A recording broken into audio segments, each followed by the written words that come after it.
we have known all along, when you have razor-thin majorities, both in the House and the Senate, that we were going to just have to thread a very careful needle and balance it. I would say salt is one of those items that we have to thread. Also, a lot of the green credits, repealing them from the IRA is another one. And then you can look at Medicaid cuts, Medicaid reforms, I should say.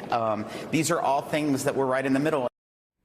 Oh, maybe a slip of the tongue there. Republican Congressman Jason Smith this week, in fact, acknowledging what Republicans have tried to deny about changes to Medicaid. It comes amid a major setback for the majority party as the House Budget Committee voted to reject Trump's sweeping mega bill. 5 GOP hardliners joined Democrats in voting against the legislation. Joining me now, we have Michael Hardaway, former communications director to Congressman Hakeem Jeffries, and Brendan Buck, MSNBC political analyst and former press secretary to former House Speaker John Boehner. Hey, guys, good to have you here on a Saturday. So, Michael, are Democrats sensing weakness here? I mean, how do they capitalize on this and put even more pressure on Republicans, especially when it comes to Medicaid? Well, they've done this a smart way, which is Leader Jeffries has led these Medicaid days throughout the country in different districts where members really communicate with their constituents on why we must protect Medicaid. 97% of Americans say that Medicaid is important to them or someone they know. That is a winning issue for Democrats as we look to move back to the majority in the midterms. And so they should go full speed ahead, foot on the gas, and drill down on this idea that you have to protect Medicaid. I'll also say, from a business perspective, the renewable credits that Republicans want to get rid of is it's an asinine thought, because those credits are needed to fuel AI development that many American companies need to get ahead in the next century. And so we should think about those credits as a necessity that's needed for the energy to fund AI development. I do want to make sure people note, Brendan, here that the Republicans who doomed that budget committee vote on Friday, they don't like the bill because it doesn't cut Medicaid far enough, and it raises the deficit. Meanwhile, you have moderate Republicans in swing districts who are concerned about the impact of Medicaid cuts with such a small margin for error. Will Mike Johnson have to ultimately pick a side that he's going to have to disappoint? Well, it sounds like he's got the sweet spot right now. I mean, usually when you're leadership, if the right and the left think that you're not doing the right thing, that means you're probably right there in the middle. And I think everybody's going to be upset. I don't think it's picking one side or the other. I think conservatives think that he picked the moderates too much. Yeah, there's significant savings from Medicaid, but not nearly as much as conservatives want. And frankly, not as much as had any chance of passing the Senate. Some of this is just sort of the groveling that comes before members accept reality. This is a big bill that does lots of things. Everybody's going to have their own point of view, and in a big body like that, you just can't have everything you want.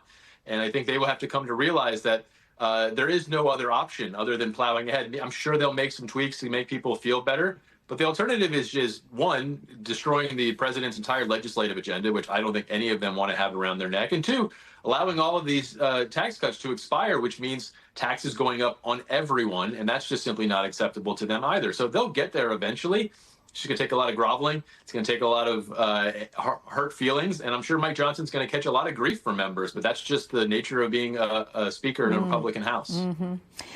Michael, this bill looks to raise the child tax credit, but an estimated 17 million children wouldn't even be eligible because their parents wouldn't make enough to qualify. Children could also be kicked off if one parent is undocumented and doesn't have a Social Security number. Republicans are pushing for Americans to have more children. But do these provisions encourage that? No, just like their economic policies don't encourage that. The prices of everything right now are sky high, from housing to food to everything else. And so if Republicans want Americans to have more children, they should make it easier, more affordable to do so. I don't think this does that. I'll also say, as it relates to this bill, this week we had the third credit rating agency that downgraded the United States credit. And what that means is that this $36 trillion in national debt we have is going to cost us even more because we now have to pay higher interest rates on that debt. And so, I think that we have to have a real conversation in terms of fiscal responsibility. That could be a bipartisan conversation, but I think that, by the end of Donald Trump's term here, we could be at $50 trillion, and I think that's unacceptable. I want to ask you both about Trump's family and that it's blatantly enriching itself. You have Eric Trump and Donald Trump Jr., who've backed a Bitcoin company that is set to go public as part of a merger. You have Don Jr., who's joined at least 8 corporate boards or advisory committees since his dad won the election. He's also launching that private club in D.C. called the Executive Branch. Membership, by the way, is, $500,000. What is going on here? I'll let you both respond to that. I guess, Brendan, you first. Yeah, it kind of tells you that they weren't particularly sincere when they were concerned about the Biden family. The language that they used around Joe Biden and Hunter and Joe Biden's brother about it being a crime family was frankly ridiculous. Nobody ever found any real evidence that Joe Biden had benefited from anything that they were doing.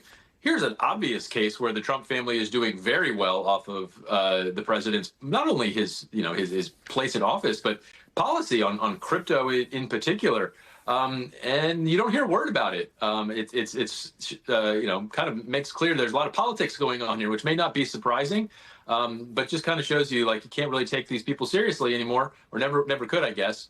And I would hope that people would, after what we just saw with the Biden folks, have a little more sincerity about these things. To that end, I'd like my director, Josh, go ahead and play what Mike Johnson, the House Speaker, said about the Biden family, that which you were just referencing. Let's play that. The reason many people refer to the Bidens as the Biden crime family is because they were doing all this stuff behind curtains, but in the back rooms. They were trying to conceal it. And whatever that President Trump is doing is out in the open. They're not trying to conceal anything. There are people who watch all the ethics of that, but I mean, I've got to be concerned with running the House of Representatives. Is it congressional oversight, though? That's the congressional responsibility, isn't it? Congress has oversight responsibility, but I think, so far as I know, the ethics are all being followed. Okay. Michael, is the message there, hey, it's all okay as long as you do the corruption out in the open? Mike Johnson is not a serious person. Donald Trump is the greatest grifter in global history. He and his family have made $3 billion in 5 months from crypto this year and counting. This UAE plane that was provided to him that's worth $400 million, my perspective on that is that was quid pro quo.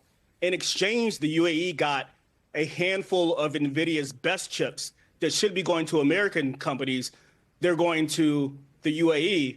And the original danger and the reason that Biden didn't greenlight that plan is that China is the biggest trading partner of the UAE. And so the concern is that if you give these chips to the UAE, they may end up with China. And so Donald Trump seems to have just handed China 500,000 of NVIDIA's best AI chips that American companies need. Can I ask you, Brendan, quickly, what do you think is going to happen with this plane? Well, it doesn't seem like there's a whole lot of resistance to this. You get Republicans kind of looking the other way or shaking their head or saying I don't love that. But I think the political matter is Mike Johnson's probably right.